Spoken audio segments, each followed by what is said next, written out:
पुनर्जन्म अर्थात मरने के बाद फिर से नया जन्म होता है या नहीं, इस बारे में विज्ञान भी पता नहीं लगा पाई है। धर्मशास्त्रों में भी अलग अलग मत दिए गए हैं।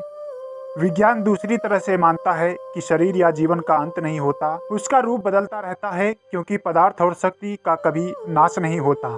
5 तत्वों के संयोग से जीव बनते हैं।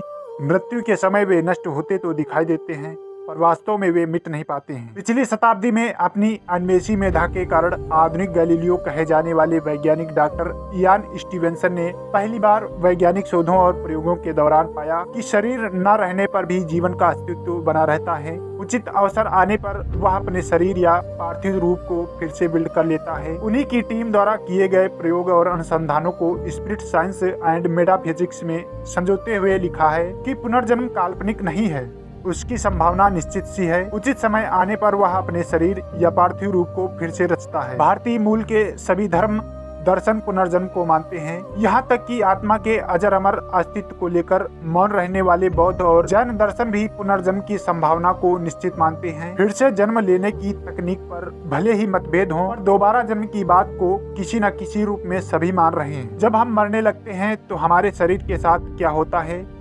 हमारी आत्मा कहाँ जाती है? अगर आप थोड़े धार्मिक व्यक्ति हैं तो आप यही कहेंगे कि हम मरने के बाद या तो स्वर्ग या नर्क जाएंगे। अगर जीवन भर अच्छे कर्म करते हैं तो आप स्वर्ग जाएंगे, और अगर आपने पाप किए हैं तो आप नर्क जाएंगे। एक थ्योरी यह भी कहती है कि मौत के बाद मृत शरीर से आत्मा निकलती है। कोमा स्टेज में पहुंचे कई लोग ऐसे अनुभव के बारे में बताते हैं। एक्सीडेंट के बाद मौत के मुंह से लौटकर आए कुछ लोगों का अनुभव है कि उन्होंने उस समय में अपने शरीर को देखा। इससे भी यही लगता है कि आत्मा और शरीर दो अलग अलग चीजें हैं, एक जो क्षय हो जाती है और दूसरी कभी ना खत्म और नष्ट होने वाली आत्मा। कई ऐसे दावे किए गए हैं जहां मृत्यु के बाद पुनर्जन्म की घटनाएं सामने आई हैं। इनमें से एक घटना है जूनागढ़ की। सन 1960 में प्रवीण चंद्र शाह के यहाँ पुत्री का जन्म हुआ। इसका नाम राजूल रखा गया। वह जब 3 साल की हुई तो वह उसी जिले के जूनागढ़ में अपने पिछले जन्म की बातें बताने लगी। उसने बताया कि पिछले जन्म में मेरा नाम राजूल नहीं गीता था। पहले तो माता पिता ने उसकी बातों पर ध्यान नहीं दिया, लेकिन जब राजूल के दादा वजू भाई शाह को इन बातों का पता चला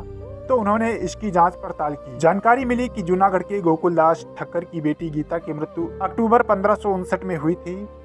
उस समय वह 2.5 साल की थी। वजू भाई शाह 1965 में अपने कुछ रिश्तेदारों और रजूल को लेकर जूनागढ़ आए। यहाँ उसने अपने पुनर्जन्म के माता पिता व अन्य रिश्तेदारों को पहचान लिया। उसने अपना घर और वहाँ मंदिर भी पहचान लिया, जहाँ वह अपनी माँ के साथ पूजा करने जाती थी। पुनर्जन्म और पूर्व जन्म के रहस्य से पर्दा उठाने के लिए वेदांत दर्शन में जीवन मृत्यु के बारे में काफी कुछ कहा गया है। वेदांत जीवन और मृत्यु के चक्र में पुनर्जन्म की गुत्थी को सुलझाने का प्रयास करते हुए गीता दर्शन की ओर ले जाता है और बताता है कि जीवन मृत्यु और पुनर्जन्म यह सब जीव के कर्मों का परिणाम होता है। व्यक्ति का पुनर्जन्म उसके पूर्व जन्मों के संचित कर्म, इच्छा, भोग और वासना पर निर्भर करता है। जीव की जैसे इच्छा, वासना और भोग की कामना रहती है, उसी अनुसार उसे नया शरीर, परिवेश और बाकी सारी चीजें भी मिलती हैं। पुराणों में कई कथाएं भी मिलती हैं जो यह बताती हैं कि मृत्यु के समय व्यक्ति की जैसे चाहत और भावना होती है, उसी अनुरूप उसे नया जन्म मिलता है। एक कथा राजा भारत की है जो हिरण के बच्चे के मुंह में ऐसे फंसे कि अंतिम समय में उसी के ख्यालों में खो गए। इसका परिणाम यह हुआ कि पुण्यात्मा होते हुए भी वह अगले जन्म में पशु योनि में पहुंच गए और हिरण बने। तो दोस्तों, क्या आप भी पुनर्जन्म की कहानी पर विश्वास करते हैं? हमें नीचे कमेंट बॉक्स में लिखकर जरूर बताएं। अगर ये वीडियो पसंद आई तो वीडियो को लाइक जरूर कर दें।